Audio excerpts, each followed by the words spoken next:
Well, we have the honor and privilege from hearing from a world-class speaker, author, a husband, a father, a grandfather, a man who pastors pastors.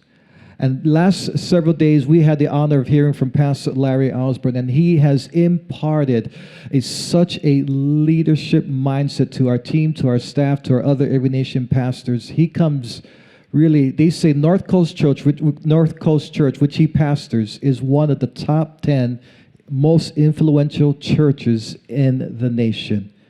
And so this morning, I want to encourage you to open up your heart, open up your Bible, because the Word of God is coming. Can we stand and give a Pearlside welcome to Pastor Larry Osborne? Come on.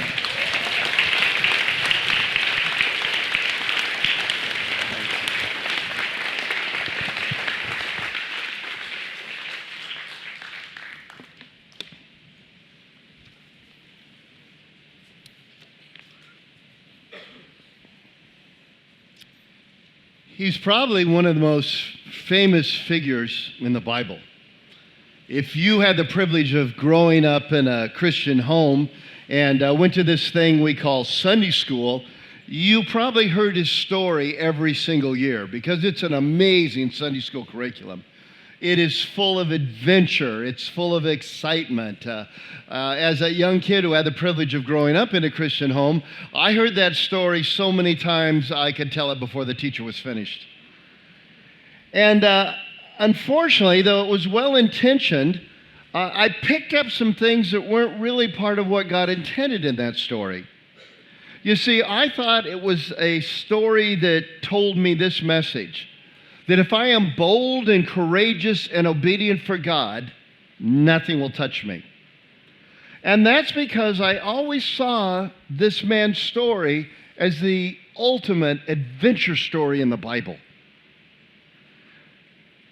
Now, if you've walked with Jesus very long, some of you are already guessing who I'm talking about. There's a few characters and you're kind of narrowing it down, but it's a guy named Daniel. And if you're new at this Jesus thing in a Bible, he actually has an entire book in what's called the Old Testament that is his autobiography, his life story. And what we're going to do today is we're going to take a look at just the first chapter in that book, but I'm going to give you an assignment. I'm going to ask you this week to read through the rest of his story so that you can see how the principles I talk about today are repeated over and over and over again. You see, what makes him, for those of you who don't know the Daniel story, and I hope a lot of you are so new in your journey you don't yet, but what makes him so amazing is that at one point there was this decree made that nobody could pray to anybody but to the king. They couldn't pray to God, and he refused to do that. So they captured him and they threw him into a den of hungry lions. And suddenly they all went on a high-carb, no-protein diet. And he had 3 other friends that were told to bow down before a big golden idol. And they said, we can only bow down before God. We will not bow down before man-made idols. And they said, if you don't, we're going to throw you in this fiery furnace. They said, we won't. They stoked up the fires all the more. Then they picked them up and they threw them into the fiery furnace. And guess what? They didn't burn. They came out of it unsinged. Well, I want to tell you, as a second grader, my eyes were this big. Whoa.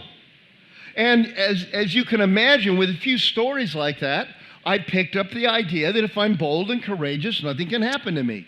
Now, certainly the Bible calls us to be bold and courageous and to walk in faith. And it says if we do that, in the long run, in eternity, everything will work out. But it didn't have the promise that I picked up. I mean, think with me for just a moment. In all of history, how many people have been thrown to hungry lions and the lions suddenly don't want to eat anything? Not many, huh? How many people have been thrown into a fiery furnace or burned at the stake and yet the fire couldn't touch them? Not many. If that's the theme of the book of Daniel, then God has some big-time explaining to do. And what I didn't understand is that Daniel wasn't written to be a Sunday school curriculum. Daniel is actually an adult primer. And it's written to adults to tell us how not to just survive, but to how actually thrive in the most difficult of circumstances. As we're going to see, Babylon was the ultimate wicked, nation, and culture. And God put the book of Daniel into our Bible so that you and I would know when we're in a workplace situation that seems to dishonor our God, or our walk with God takes us backwards relationally with people, or our family or marriage situation is all going sideways and we're wondering where God is, or there's parts of our culture where we're saying, man, the bad guys are winning, or what, like, what's happening here? God says, read Daniel, read Daniel. It's not Sunday school curriculum. There wasn't Sunday school back then. It's an adult story for you and for me to say how we can not just survive, but actually thrive. You see, Daniel thrived personally, professionally, and spiritually in the darkest of environments. And God said, print it, because everybody needs to know these principles of how they work. So here's what we're going to do today. I'm going to kind of do what I like to call a running commentary through, this first chapter. So we're going to read it. I'm going to pause. I'm going to point out a few things. Then I'm going to step back and highlight the 3 keys to his ability to thrive, not just to survive. So if you got a Bible with you, I know it's going to be up on the screen, but if you got a Bible with you or a digital device with a Bible, I encourage you to find Daniel chapter 1. Again, if you're new at this, it's in a book, a section called the Old Testament, and God put a table of contents in the front of our Bibles to make it really easy for us to find this stuff. Thank you, Jesus. So find Daniel chapter 1, and then I'm just going to walk us through this, highlighting a few things, okay? So here we go. By the way, Daniel is an autobiography, so it's not the whole story of Daniel's life, and it's certainly not a journal that he's writing in a contemporaneous manner. He's now been in Babylon 70 years or so he's probably in his 80s, and he's looking back in his life, and then he starts out like anybody who writes a biography or autobiography would do. He puts at the very front some of the critical things we need to know foundationally so we can understand the rest of the story. And no one ever highlighted these first couple of verses to me because we were so anxious to get to the adventure part of it. But the real key to Daniel, and what, if you read it the rest of this week, the entire book, is found in these first 2 verses. So here we go. In the 3rd year of the reign of Jehoiakim, king of Judah. So this was a Jewish king in Jerusalem. Nebuchadnezzar, king of Babylon, a godless, wicked man, came to Jerusalem and he besieged it. Now, what are those next words in verse 2? And the who? Talk to me. And the Lord did what? Delivered it. Okay, now, what did he do? The Lord delivered Jehoiakim, king of Judah, into his hand, Nebuchadnezzar's hand, along with some of the articles from the temple of God. And these he carried off to the temple of his God in Babylonia and put him in the treasure house of his God. We just kind of read that and we don't understand it like a Jewish person would have living in Jerusalem. Because, the names don't mean all that much to us and stuff. So I want to take you back in a time and help us grasp what he's saying that they all got right away. So when he says, in the 3rd year of the reign of Jehoiakim, that would be like us reading in the 2nd year of Obama's presidency or Kennedy's presidency. Or, it's like a real person at a real time to them. And when he says that the Lord delivered the nation over, what he's pointing out is this damnable, godless king of a damnable, godless nation was given victory by who? It was the Lord.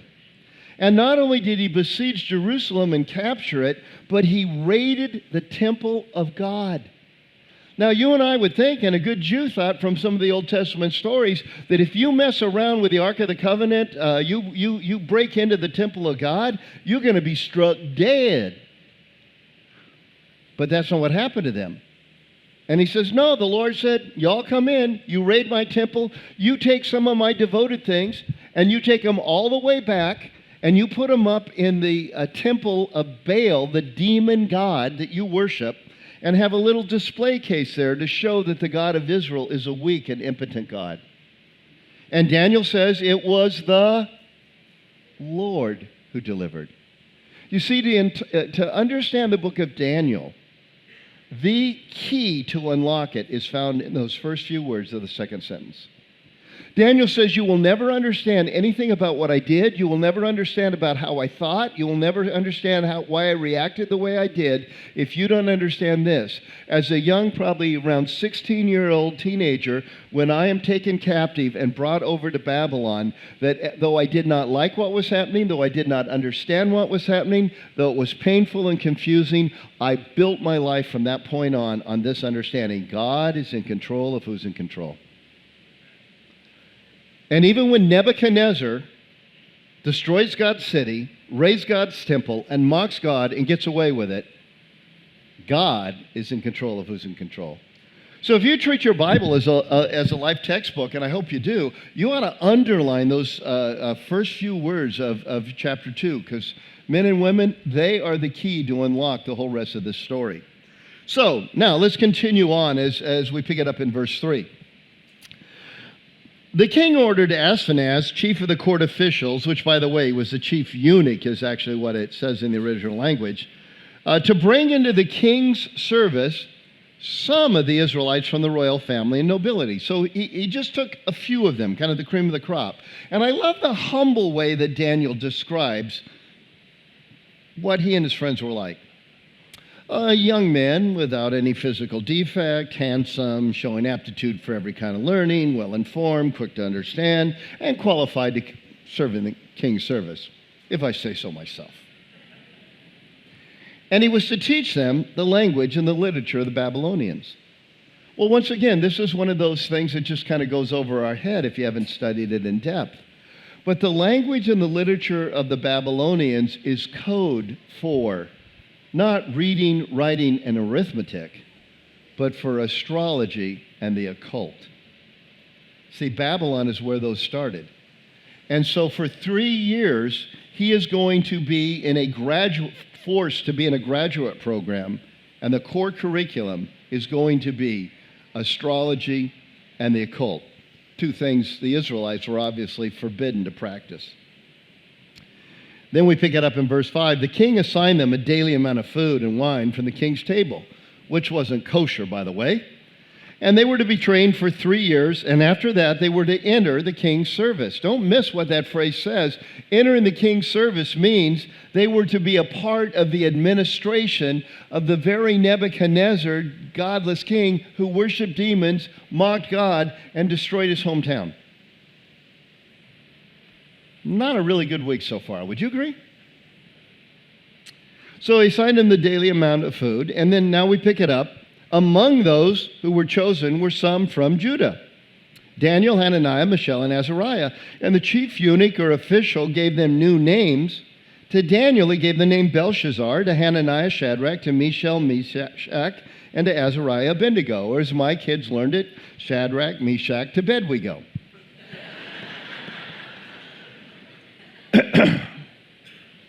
Now, Daniel's name, okay, Daniel to Belshazzar. Well, here's the thing. Daniel means God is my judge. Belshazzar means Baal, the demon god, Baal's prince. That's like you having the name Christian and you're a Jesus follower, and somebody changes your name to Satan's prince. That's what a Hebrew reader would have understood out of this text. Like I said, it's not a good week for poor old Daniel. Well, we're told that he resolved not to defile himself with the royal food and wine. I'm going to keep the kosher diet that I know is part of God's law. And he asked the chief official for permission not to defile himself this way. So I want you to catch that. He didn't tell the chief official, you don't understand. I am kosher. I'm a Jew. We don't eat this garbage you guys eat. We're better. He didn't cop the slightest little bit of attitude, and you'll see that all throughout the book of Daniel over and over and over. He simply asked, is there some way that I can get like a substitute on this particular plate? Well, God had caused the official to show favor and compassion to Daniel, and again, because of the way Daniel related to people, you see this over and over and over in his relationships. But the official told Daniel, I'd like to do it, but I'm afraid of my lord the king. Daniel, you don't understand how bloodthirsty our king is. I'm afraid of my lord the king who has assigned you your food and drink. Why should he see you looking worse than the other young men your age? The king would have my head because of you." So Daniel threw a conniption fit. Oh, I'm sorry, wrong Bible. Let's get the right one. No. Daniel, once again, doesn't cop an attitude. He doesn't get, just kind of go off on it at all or whatever. He just goes down the food chain to the next guy, the jailer that's working right with him. Or the guard. So he says to the guard, whom the chief official had appointed over Daniel, Hananiah, Mishael, and Azariah, catch this. It's going to become important later. Please test your servants for just 10 days. Give us nothing but vegetables to eat and water to drink, and then compare our appearance with that of the young men who eat the royal food, and treat your servants in accordance to whatever you see. We will accept whatever the consequences are. But would you just please give a little 10-day test? Well, that's no big deal, so he agreed to this, and he tested them for 10 days. Well, at the end of the 10 days, they looked healthier and better nourished than any of the young men who ate the royal food. So the guard took away their choice food and wine they were to drink and gave them vegetables instead. Now, actually, I like this verse. It's one of my favorites in all of the Bible because in the original Hebrew that the passage was written in, it doesn't literally say they were healthier. You know what it says? They were fatter and better nourished. Life verse for me. You see, today, the rich people have gym memberships and margin in their life to work out and stay skinny. Right? Back then, who was skinny? The poor people. So what actually happened is that when he went on this diet, he didn't suddenly get buffed out with a six-pack. He puffed out with 6 pounds. And in that culture, they go, "Oh, that's really good." So they let him keep puffing out. So the real Daniel diet actually ended up with putting weight on you, not taking weight off you. Like I said, it's my favorite verse. I've got on coffee mugs, posters, all the Jesus junk everywhere. So we now pick it up in verse 17. To these 4 young men, God gave knowledge. God's the one who gave them knowledge and understanding of all kinds of literature and learning. God allowed them to grasp the astrology and occult they were studying and do very well. And Daniel could understand visions and dreams of all kinds. And at the end of the time set by the king to bring them into his service, the chief official or chief eunuch presented them to King Nebuchadnezzar, and the king talked with them, and he found none equal to Daniel, Hananiah, Mishael, and Azariah. They were the valedictorians. So they entered the king's service. That means they joined Nebuchadnezzar's administration. And in every matter of wisdom and understanding about which the king questioned them, he found them 10 times better than all the previous valedictorians, the magicians and enchanters in his whole kingdom. And Daniel remained there until the first year of King Cyrus, about 70 years. And as you read through the rest of Daniel, you'll see all the things that happened in his life. But a lot of you picked up the note sheet as you came in. I want to give you some sound bites to jot down a couple of things that will highlight and give you the opportunity to go back and look and remember exactly some of the things we saw in this first chapter. Because I want you to see how deep the weeds that Daniel found himself in. Personally, nationally, culturally, every which way. So let's talk about the nation. The first thing, the nation. Babylon was so wicked that in the Bible, it is the personification of evil. It is the personification of evil, the word picture for evil. In fact, to this very day, when the angels talk about something being incredibly wicked, they say it's Babylon-like. How do I know that? Not because I've been to heaven and back, but I know that from the book of Revelation. You see, later on, Babylon was destroyed, and there was a prophecy given that it would never be rebuilt. And yet, we are told in the book of Revelation, when Jesus returns and the angels and everybody realizes today's the day, they cry out with great joy. Some of you might even know, fallen, fallen is Babylon. They don't go, fallen, fallen is Nazi Germany, fallen, fallen is ISIS, fallen, fallen is fill in the blank, all the wicked things throughout history. They go, man, of all time, more than anything else, the personification of all evil is Babylon. That's how bad the environment he was in Far worse than anything. You know, sometimes people look at our culture and don't like the direction it's going, and I go, you know what? It could go at warp speed in the same direction it's going for a long time, and it still won't get to Babylon. Let's talk about the king. The king raided God's temple and publicly mocked God. And this is the king whose administration he finds himself in, the guy he's supposed to serve. I don't know who your boss is. You got a godless boss or a really tough situation.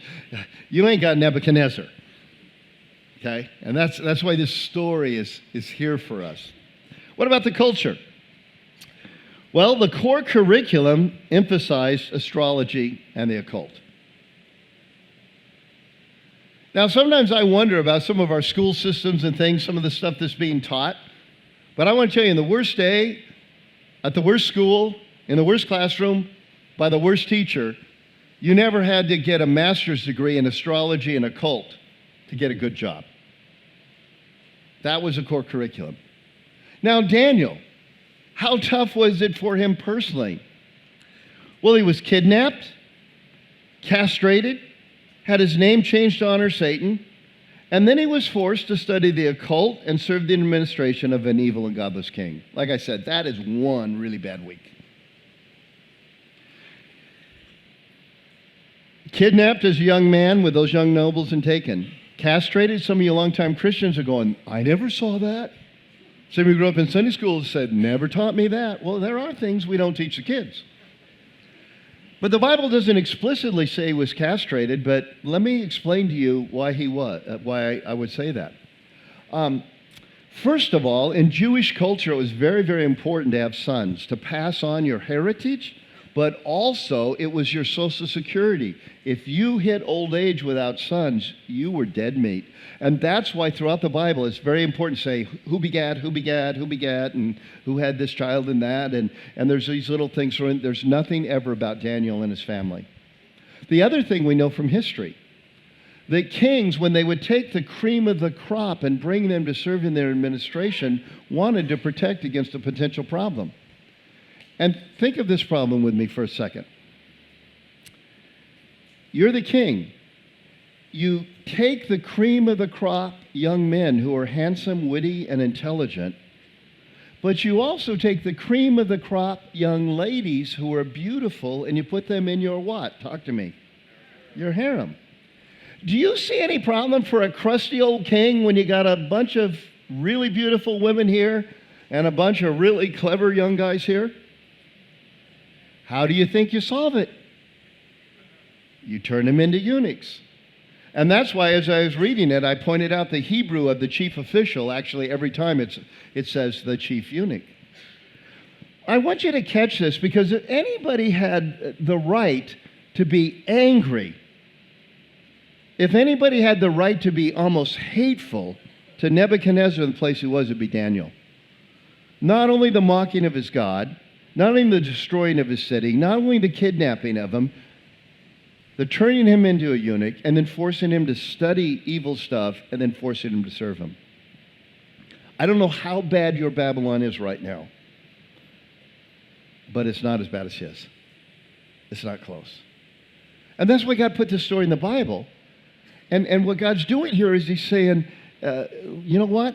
This guy didn't just survive this. He thrived personally, professionally, and spiritually. And he thrived because he did three things. And I'm going to spend the rest of my time talking to you about these three things.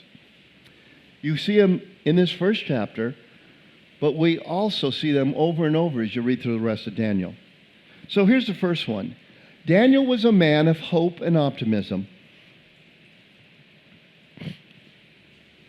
Daniel trusted God because he knew that God's in control of who's in control. And that's why at the very beginning of his life story, he says, even as I'm being kidnapped and taken into Babylon, from the get-go, everything in the rest of my story is built on my understanding that somehow, though I didn't get what he was up to, God knew what was happening and wasn't surprised. God's in control of who's in control. And that changes everything. Would you agree with me? If I really believe that. At North Coast Church, I'm always being asked if I will do a series on the book of Revelation. Now, to be honest with you, nobody at North Coast really wants to study through the book of Revelation. They just want me to tell them who the Antichrist is and when he's going to show up and when Jesus is coming back. And I don't know, I'm kind of just disappointed, but I go, I don't know. So I'm on the welcoming committee. I'm not on the programming committee. I haven't got it all figured out. But I have read the book. And I kind of cheated. I peeked at the end. I don't know if you know this, but we win. Are you aware of that? Like, we win. Well, if I'm guaranteed that we're going to win, why do I care what the score is in the third quarter? See, if I don't know we're going to win, then when things aren't working out in the short term, I go, God, I tried it your way, but now I'm going to do it my way. And what we're going to discover in Daniel, the couple of other things I'm going to share with you, they really flow out of this foundational thing. God's in control of who's in control. I know we're going to win. I don't understand why we're in Babylon right now, but I know he's promised we're going to get back to Jerusalem, and so therefore I'm going to be able to do it God's way. I learned some of this a number of years ago. Some of you are going to love me for this, some of you are going to hate me. Blame my dad, it's all his fault. But from being a little kid on, I grew up as a USC football fan. Now, as a fan of USC football, you know something that a lot of people from a distance don't know. Most people from a distance think the most important game for a USC football team is a UCLA game. And that's a very important game, but it's not the most important. The most important is a Notre Dame game. Two storied programs shared with national championships, Heisman Trophy winners, all this. Not a lot of trash talking, a lot of respect. This is the game you want to win. Well, a number of years ago, USC was on an incredible winning streak. It looked like they were on their way to their third national championship. And I'm watching the game that's played in Notre Dame at home alone. And Notre Dame really didn't have as good a team as USC that year, but SC didn't play very well in the game. And you know anything about sports, if you let an inferior team that's, pretty good, if you don't take advantage of your opportunities, you're going to rue the day because something's going to go bad before it's all over. And sure enough, I'm frustrated watching this game. They're squandering opportunity after opportunity. And then, with 2 minutes left in the game, at Notre Dame home stadium, they march all the way down the field for their go-ahead touchdown. The place goes nuts. The announcers are talking about the winning streak being over and all this kind of stuff. And I'm like frustrated as get out. I'm about to lose my sanctification. But I know God's still in control. Maybe they'll run the kickoff for a touchdown. No such luck. So there's not much time on the clock. They're on the 20-yard line, 80 yards to go. First play, nothing much happens. The second play, the quarterback fades back, looking for an open receiver. A Notre Dame lineman breaks through, tackles him for a 13-yard loss. The crowd goes nuts. The fans are high-fiving. The players are chest bumping. The stupid leprechaun is going across the field. It's all over. The Knicks play a couple of yards, and now it's noisy as all get out. You can't even hear a play called or anything. I have now really lost my sanctification. I'm ready to throw something at the TV till I realize, new big screen, something else. But I'm uttering all those Christian euphemisms. And then on 4th and a gazillion yards with seconds left, the quarterback fades back. He hopes the receiver has got his signal because you can't hear anything. He throws a pass down the sideline. It just gets over the defensive back's fingertips, nestles into the arms of the receiver, who runs all the way down to the 1-yard line. And on the final play of the game, order is restored in the universe. I'm suddenly spiritual again, ready to preach the Saturday night service. And what happened is, I have a video of that game, and I watch it every day. No. I watch it occasionally.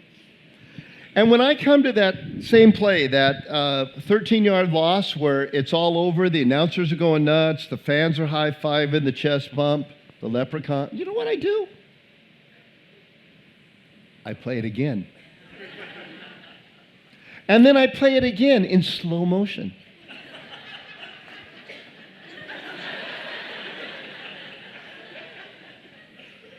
And I love every moment of it. Now, folks, I'm watching the exact same thing on the exact same screen. Only one thing has changed. What is it? I know how it ends. We have got to hold that on to ourselves as a cornerstone of our faith. Our faith isn't what happens in the third quarter. Our faith isn't what happened yesterday. It's not what's happening tomorrow. It's what happens when the gun goes off at the end of the fourth quarter. It's over. And once we get that, everything else flows so naturally. The second key to his success, which was built on that, is his humility. And I want to tell you, if he didn't know how it was going to end, he could have never been humble like he was. So the first thing is, he was a man of hope and humility. Optimism. But the second thing, he's a man of humility. And by the way, biblical humility is not a low opinion of yourself. It's not being the fastest in your fifth grade class and your mom and dad taught you to be humble, so you say, well, I'm not very fast. No, dude. If you're fast, tell them, I'm the fastest in the class. That's not pride, that's fact. Biblical humility isn't a low opinion of myself. Biblical humility is treating you as if you're more important than me, whether or not you are. Biblical humility is loving my enemies. Biblical humility is treating with respect even God's enemies. Now, in the flesh, that's the last thing I want to do to my enemies or God's enemies. If I'm serving in Nebuchadnezzar's cabinet as a part of his administration, I'm spitting in his coffee before I give it to him. But not if I know how it's going to end, and Jesus has said, no, treat him with respect. And the reason Daniel kept getting promoted to higher and higher positions is because he served Nebuchadnezzar incredibly well. Think about that. The guy who did all that stuff to him, the guy who mocked his God, the guy who destroyed his country, the guy who kidnapped him, he said, God's put me here, and I'm going to be the best member of his administration possible. Any of you who are in management, you hire, you fire, anything like that, listen, you don't ever promote or promote somebody who you think cops an attitude, looks down on you, or thinks they're better than you. Now, in the flesh, that's incredibly hard. And I think part of some of the loss that Christianity has had in our culture is because we haven't been able to do what Daniel did because we don't think it works.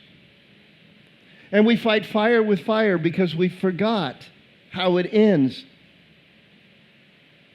You know what? If I know I'm going to win the game, I might even have a 13-yard loss on purpose. Changes everything. Daniel not only rose up because he was respectful, he was later on listened to because he was respectful. Everybody deserves respect, even God's enemies. The story of the gospel, the good news about Jesus Christ, is that he came and died for us, not because he looked at us and said, wow, I'd like them on my team, first round draft pick, go for it. No. The Bible says he died for us while we were his enemies. He doesn't love us because we loved him. We love him because he loved us. And he's left us here to carry out that same assignment with those we rub shoulders with. And as I've already pointed out, it can't be done unless I'm convinced that in the end, there's going to be a miracle finish. And I can't lose. Now, the third thing that was a key to his success, and again, you'll see it not only in this first chapter, but all the way through, is Daniel was a man of incredible wisdom. He knew how to pick his battles. I like to put it this way. He knew the difference between what God forbids and what he didn't like. God forbade them to eat the non-kosher diet, so he's willing to accept the consequences, politely and kindly and whatever it would be. His friends knew, God forbids worshiping idols, so they were willing to have whatever happened, but even there, they were polite and kind in their conversations. But does the Bible anywhere say you have to have a God-honoring name? Help me. No. So Daniel said, I like God as my judge, but you want to change my name to Satan's prince? He goes, call me whatever you want, as long as it's not late to dinner. You want me to study astrology and the occult? I'm not going to practice them, but I'm not going to sit in the back row, my arms crossed, copping an attitude. I'm going to sit in the front row, take copious notes. I'm going to graduate number one, which is, by the way, why later on he was able to tell Nebuchadnezzar, all this stuff is bunk. Let me tell you the true God who gives dreams and can interpret them. He could have never done that if he said, I'm not going to participate there. He knew the difference between what we don't like and what God forbids. Let me give you a practical example from my own life. When I was in college, I was a journeyman retail clerk in the grocery business, and part of my time I worked what's called night crew, where you stock shelves. Well, the gentleman on the other side of the aisle from me was, I'd been an athlete, and I thought I'd heard everything. I had not heard everything till I was in the night crew. And one of the favorite things was to use the name of my Lord as a curse word. When something went wrong, he was not praising Jesus. Let me tell you that, okay? And I found that offensive, as many of you would. This is my Lord who laid down his life and died for me. But you know what? I can't find a verse in the Bible that says non-Christians have to live like Christians, or that it's my duty to make a non-Christian talk like a Christian. It's my duty to lead him to Jesus, and he'll clean him up. So if I wanted to have an impact on that guy, I had to push down and sublimate my natural desire, which to go over there and chew him out. How dare you do it? God's going to get you. No. I just had to bite my lip and say, you know what? I hate it, but there's no Bible verse against it. And if we could learn to do that, things would be so different. I love the story of Daniel. At one point, you'll read later on, where Nebuchadnezzar actually finally crosses the line. He stands up and says, this is my kingdom that I built by my strength for my glory. And God says, done. And God's going to strike him with mental illness. And he's going to live as a wild animal for 1 year. Guess who gets to deliver the message? Daniel. Now, if I'm Daniel and I get to deliver the message, it'll go something like this. Hey, Nep, baby. I've got some good news and bad news. Good news for me, bad news for you. God's answered my prayers. But here's what you'll read in Daniel. Daniel says, O king, I wish it was anybody but you. Blows my mind. Built on hope and optimism, he is incredibly respectful, and he carefully picks all of his battles. And that's why he was able to make a difference. And whatever your professional, your work, your neighborhood, your family, our culture, wherever it goes, no matter how dark it gets, if we will follow Daniel's pattern, we'll make a difference. Remember, it's not an adventure story. It's got a little prophecy at the end. It's not a prophecy book. It's an adult primer put in there so you and I would know how to not just survive, but to thrive in whatever our Babylon is. And you can make an incredible difference. I learned this many years ago when my wife and I went on a family vacation with our kids. We went to a place called Carlsbad Caverns. Have any of you ever been there? You know, it's these caves in New Mexico area, I believe. And when we went there, we go to the visitor center, and here's what you need to know on this story. My wife, Nancy, is claustrophobic. Now, she's not crazy claustrophobic, but you can see crazy from where she is. And so there's like no way she's going to go down the elevator into the thing. She's just going to stay up in the visitor center the whole time and whatever. But she looks at the pictures. The elevator, if you've been there, is really huge. And she goes, I think I'll go down with you guys. Whoa, sure. So we go down. She gets in it. The cavern is huge. So suddenly you see all that tension leave. And then she says, I think I'll go on the tour with you guys. And I'm like pumped. Hey, family member. I never thought that would happen. That's really cool. So we're waiting in line to get our tickets. And as we're waiting in line, two dudes walk out and they say, one says to the other, that was so cool when they turned out the lights. Now I've got a moral dilemma. Do I tell her or not? So I didn't. But she heard. She goes, they turn out the lights. I said, honey, it's just for like a second or two. Don't worry. Are you sure? Trust me, I'm a pastor. So we go on the tour and everything is wonderful and perfect. And we come to the end, if you've been on it, that you set on these little logs, and they take a plug and they unplug it to show you how absolutely dark it is. You can't even see movement in front of your face. Okay, 1001, 1002, 1011, 1012, and then a bat bit me, like, ah! And then the bat spoke. It said, I will never trust you again. I'm thinking, well, there goes my career, my marriage. I mean, it's all down the drain. And then I remembered something. My oldest son had a brand new Timex Indiglo watch. You remember when those came out, the ones where you push the button and you can see what time it is? Well, the light on that thing was so lame that in San Diego, Oceanside, where we live, when he got it home, the first night he pushes the little button to see what time it is, and the light's so weak we had to get a flashlight to see what time it was. But I'm desperate. So I say, Nathan, push the button on your light, on your watch. And he does. And suddenly we could see the ground. We could see feet. The bat let go. My marriage was saved. Somebody over here says, turn that light out. And I said, I'll kill you if you do. But here's the incredibly, incredibly important lesson I learned.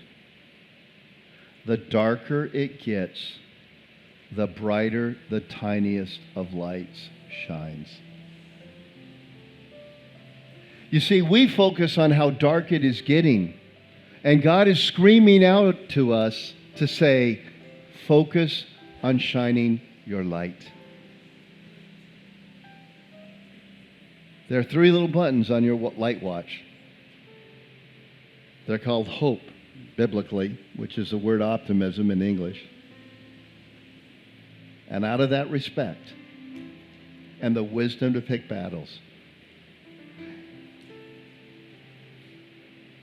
and a little tiny light that couldn't tell him what time it was at night in Oceanside could have led us out of that cave.